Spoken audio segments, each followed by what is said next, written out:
नमस्कार। आज बात करेंगे भारतीय राजनीति के एक बहुत बड़े उलटफेर की। और ये कहानी है राघव चड्ढा की। एक ऐसा पॉलिटिकल शिफ्ट जिसने आम आदमी पार्टी की, आप कह सकते हैं, नींव ही हिलाकर रख दी। तो सवाल ये उठता है, और यही आज के हमारे विश्लेषण का सबसे बड़ा सवाल है, कि आखिर किसी पॉलिटिकल पार्टी की रीढ़ की हड्डी टूटती कैसे है। तो कहानी की शुरुआत होती है एक पॉलिटिकल अर्थक्वेक से, एक ऐसी घोषणा जिसने सचमुच सबको हैरान कर दिया। तारीख थी 24 अप्रैल। राघव चड्ढा एक प्रेस कॉन्फ्रेंस करते हैं और एक ऐसा ऐलान कर देते हैं जिसने दिल्ली के सियासी गलियारों में, कह सकते हैं, आग ही लगा दी।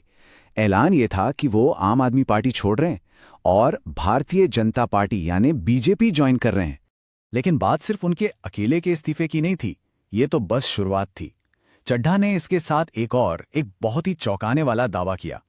उन्होंने कहा कि वो अपने साथ आम आदमी पार्टी के 2/3 राज्यसभा सांसदों को भी ले जा रहे हैं। तो ये सिर्फ कोई हवाई बात नहीं लग रही थी, और इसकी वजह ये थी कि जिस वक्त चड्ढा ये घोषणा कर रहे थे, उस वक्त संदीप पाठक और अशोक मित्तल जैसे कद्दावर नेता उनके साथ ही बैठे थे। जाहिर है, इस बात ने उनके दावे को और मजबूत कर दिया। तो सवाल ये है कि राघव चड्ढा का जाना आम आदमी पार्टी के लिए इतना बड़ा झटका, इतना बड़ा भूचाल क्यों है? देखिए, इसका जवाब छिपा है पार्टी के अंदर उनकी गहरी पैठ में, उनकी जड़ों में। जरा उनके सफर पर एक नजर डालते हैं। 2012 में अरविंद केजरीवाल ने उन्हें दिल्ली लोकपाल बिल का ड्राफ्ट बनाने जैसा अहम काम सौंपा। 2020 आते आते वो विधानसभा चुनाव जीत गए, और फिर 2022 में महज 33 साल की उम्र में वो देश के सबसे युवा राज्यसभा सांसदों में से एक बन गए। मतलब एक बहुत तेज तरक्की। तो वो सिर्फ एक और नेता नहीं थे, उन्हें पार्टी की रीढ़ की हड्डी माना जाता था। खास तौर पर पंजाब में जो पार्टी को ऐतिहासिक जीत मिली थी, उसका एक बड़ा आर्किटेक्ट, एक प्रमुख रणनीतिकार उन्हीं को माना जाता था। सोचिए, एक बिल ड्राफ्टर से लेकर पार्टी के कोर रणनीतिकार तक का सफर। लेकिन फिर ऐसा क्या हुआ? जिस नेता को पार्टी की रीढ़ कहा जा रहा था, उसके साथ रिश्ते इतने कैसे बिगड़ गए? यहीं से कहानी में दरारें पड़नी शुरू हुई, और देखते ही देखते ये दरारें एक गहरी खाई बन गई। तो ये सब शुरू कैसे हुआ? देखिए, सबसे पहले दरारें तब साफ दिखने लगी जब केजरीवाल की गिरफ्तारी हुई और राघव चड्ढा एकदम खामोश रहे। पूरी पार्टी सड़कों पर थी, लेकिन चड्ढा कहीं नजर नहीं आए। इसके बाद उन पर आरोप लगने लगे कि वो केंद्र सरकार से सीधी टक्कर लेने के बजाय बस अपना सॉफ्ट पीआर करने में लगे हैं। और शायद ताबूत में आखिरी कील तब लगी जब 2 अप्रैल को उन्हें पब्लिकली राज्यसभा में पार्टी की डिप्टी लीडर के पद से हटा दिया गया।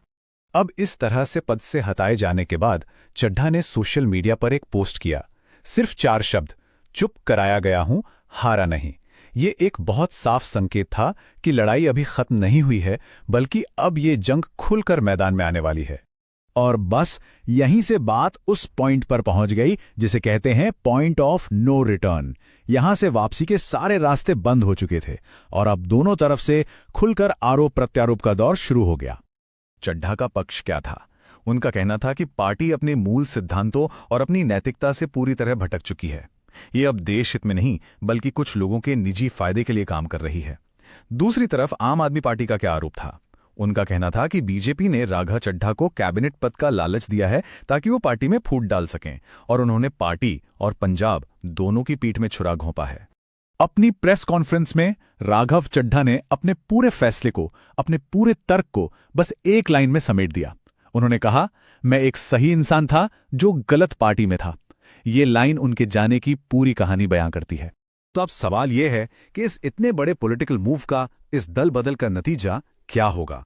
मतलब अब आगे क्या? चलिए, इसके फौरी और दूरगामी असर को समझने की कोशिश करते हैं। देखिए, आम आदमी पार्टी के लिए ये कितना बड़ा नुकसान है, ये तो साफ है। अगर राघव चड्ढा का 2/3 वाला दावा सही साबित हो जाता है, तो समझिए कि राज्यसभा में, यानी संसद के अपर हाउस में, पार्टी की मौजूदगी लगभग खत्म हो जाएगी। उनके पास बस गिने चुने सांसद ही बचेंगे।